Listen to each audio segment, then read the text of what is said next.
So welcome back to Iowa, and our top story tonight. U.S. Democrats launched the long and messy process of choosing who will lead their party and challenge Donald Trump for the White House. We are here as it happens and to try to make sense of the results as they slowly come in. But so far, those results have barely been trickling in. Firm numbers were expected much earlier than this. In fact, in 2016, most of the results were in by this time. Democratic officials say their emphasis is just to make sure the data is correct. So right now, everything hinges on counting and computing. One caucus secretary tweeted that he tried to report results by phone and was put on hold for more than an hour.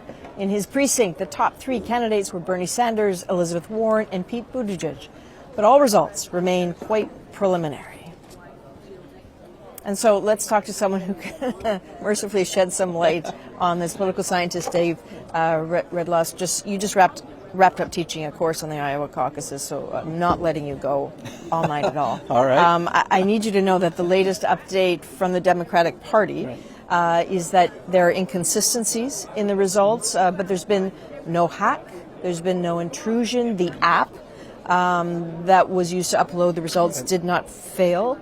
So, David, it looks like we're looking at a reporting issue, and they say they're still counting. Why does it matter that they get this so precisely right, and it's worth taking the time right now? Well, it matters because Iowa matters a lot. Iowa matters to the candidates. What happens here will have influence on how they do in later states and how the media reports their prospects going forward. But it's also really critical for the Iowa Democratic Party as well, and for the position of Iowa as the very first state to vote. So it really is critical that they get this right.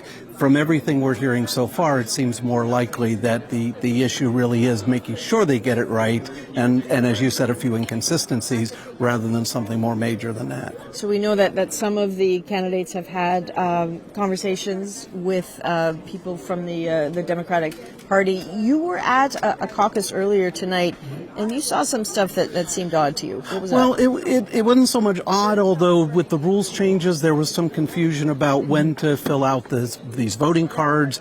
And as it turned out, the precinct chair was unable to use the app because his PIN number didn't work. So they ended up trying to call the results in. As far as I know, they were able to, didn't have the kind of delays some people have reported. But nonetheless, it was not exactly as smooth as they'd hoped it would be. This is not the election for growing pains.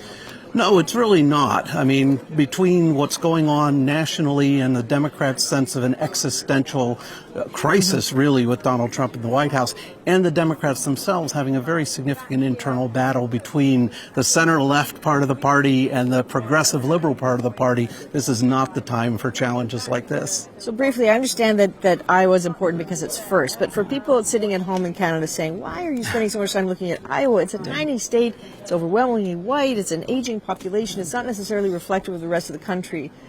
How do you counter that for them?